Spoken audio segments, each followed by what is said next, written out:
Hey everyone, welcome back to Transform Today. Today we're diving into an incredibly important topic, how to overcome depression and boost your self-esteem. You know, for so long in our society, mental health has been this taboo subject, something people whisper about, something people are afraid to admit they're struggling with. But the truth is, so many of us, myself included, have faced these challenges. If you're feeling stuck, if you're feeling lost, if you're feeling like your light has dimmed, please know that you are not alone. And more importantly, please know that there is hope. We're going to talk about practical steps, things you can do right now to reclaim your confidence, to rediscover your strength, and to let your inner light shine through. This isn't about some quick fix, some magic solution. It's about giving you tools, strategies, and most importantly, reminding you of the power that resides within you. We all have it, and sometimes we just need a little help rediscovering it. First, let's acknowledge something. Depression isn't just feeling sad, it's not just having a bad day. It's deeper than that. It's a complex condition that can permeate every aspect of your life. It can make even the simplest tasks, things like getting out of bed in the morning or brushing your teeth, feel completely overwhelming. And when your self-esteem takes a hit, when you start doubting your worth, it's easy to fall into a cycle of negative thoughts. You start to believe those voices in your head telling you you're not good enough, not smart enough, not worthy of love. But here's the thing, my friends. Those voices, they lie. You are worthy. You are enough. And you have the strength to break free from this cycle. I know it may not feel like it right now, especially if you've been struggling for a while. But trust me, I've been there. I know what it's like to feel lost in that darkness, to feel like you're drowning in a sea of despair. But I also know that there's a lifeline, a way to swim back to the surface. And that lifeline starts with understanding. Understanding that depression is not your fault. Understanding that low self-esteem is often a symptom of deeper pain. It's like a wound that needs tending, a wound that needs care and compassion. And that's what we're going to do together today. We're going to start tending to those wounds so that you can begin to heal. We're going to explore practical steps, tools that you can use to start feeling better, because you deserve to feel better. You deserve to experience joy. You deserve to live a life filled with purpose and meaning. And I believe with all my heart that you have the strength within you to make that happen.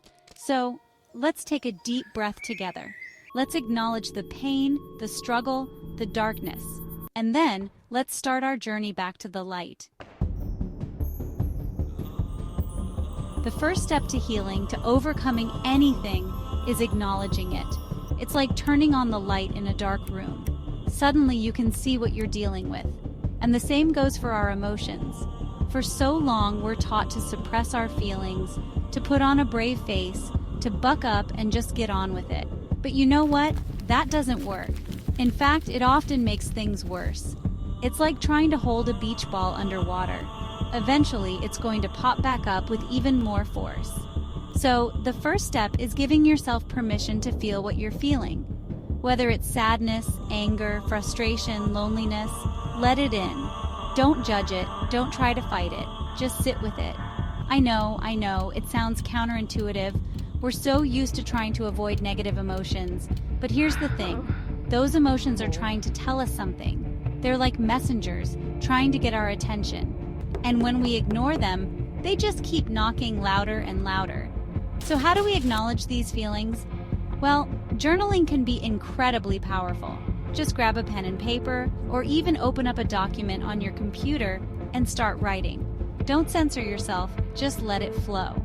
Talking to a trusted friend, a family member, or a therapist can also be incredibly healing. Sometimes, just saying the words out loud can release their power over you. And remember, you don't need to have all the answers. Just sharing how you feel is a huge step. And if you're not ready to talk to anyone yet, that's okay too. Even just sitting with your feelings, acknowledging their presence, can be incredibly powerful. You might try meditation, deep breathing exercises, or even just spending some time in nature. The key is to create space for your emotions, to allow them to exist without judgment. Because when you do that, something magical happens. They start to lose their power over you. They no longer control you, define you. You are not your emotions. You are so much more than that.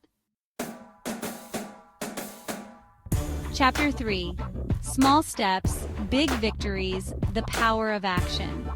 When you're in a low place, when you're feeling depressed and your self-esteem is shattered, even thinking about making big changes can feel completely overwhelming. It's like standing at the bottom of a mountain and looking up at the summit. It seems impossible to reach. But here's the secret. You don't have to climb the whole mountain at once. In fact, you don't even have to look at the summit. Just focus on the next step right in front of you. Focus on taking small, actionable steps. So, what does that look like? Well, it could be as simple as getting out of bed and opening the curtains. It could be taking a shower and getting dressed. It could be making yourself a healthy breakfast. These might seem like small, insignificant things, but when you're struggling, they are victories. Celebrate those victories, no matter how small they seem. Acknowledge the effort it took to accomplish them, because each small step you take is building momentum. It's proving to yourself that you are capable of moving forward, even when it's hard. And as you start to experience these small wins, you'll find that your confidence begins to grow. You start to believe in yourself a little bit more. You start to see that you are stronger than you thought. So I want you to ask yourself, what's one small step I can take today? What's one thing I can do to move forward, even just a little bit? Write it down, make a plan, and then do it. And then celebrate that victory. You deserve it. Chapter 4. Rewriting the script. Challenging negative thoughts. Our minds can be our toughest critics, can't they? They're constantly chattering away, judging us, doubting us, telling us we're not good enough. And you know what? Sometimes those voices can be downright cruel. But here's the thing. You don't have to believe everything you think. Just because your mind says something doesn't make it true. Thoughts are just thoughts. They're not facts. So the first step is to start paying attention to your inner dialogue. What are those voices saying? Are they constantly putting you down? Are they telling you you're a failure, that you'll never amount to anything? Once you start to become aware of these negative thought patterns, you can start to challenge them. The next time a negative thought pops up, ask yourself, is this really true? Is there any evidence to support this thought? Or is it just my inner critic trying to bring me down? More often than not, you'll find that these negative thoughts are based on fear, insecurity, or past experiences that are no longer serving you. They're like old tapes playing on repeat, keeping you stuck in the past. So how do we change the tape? We replace those negative thoughts with kinder, more realistic affirmations. For example, instead of thinking, I'm a failure, try saying to yourself, I'm doing the best I can, and that's enough. Instead of thinking, I'm not good enough, try saying, I am worthy of love and belonging just as I am. It might feel strange at first, but the more you practice, the more natural it will become. Remember, your thoughts have power. They shape your beliefs, your actions, and ultimately, your reality.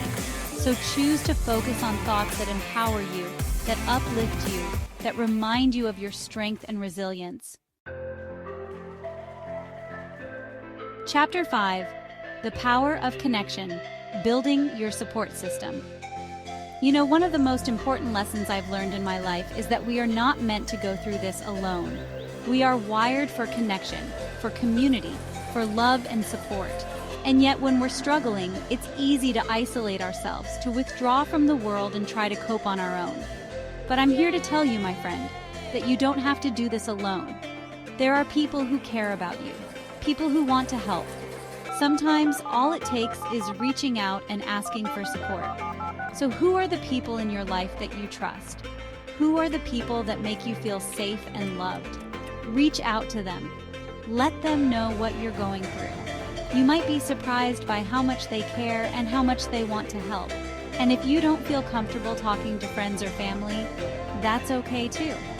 There are so many other resources available, like therapists, support groups, and online communities. Remember, there is no shame in seeking professional help. In fact, it takes incredible strength and courage to acknowledge that you need support. Surrounding yourself with positive and supportive people can make a world of difference in your journey to healing. They can offer encouragement, a listening ear, and a shoulder to cry on when you need it most. And remember, support is a two-way street. Just as you receive support from others, be sure to offer your support in return. Sometimes the greatest healing comes from helping others. It reminds us that we're all in this together, that we're all connected, and that no one is ever truly alone. Remember, progress isn't linear, and it's okay to have setbacks. It's okay if you have a bad day or even a bad week. What matters is that you keep moving forward, one step at a time. You are stronger than you think, and the world needs your unique light. Thank you for watching. If you found this video helpful, don't forget to like, comment, and subscribe for more content to help you thrive. And if you're on your own journey, share your thoughts below. I'd love to hear from you. Remember, you are not alone. Keep going. Keep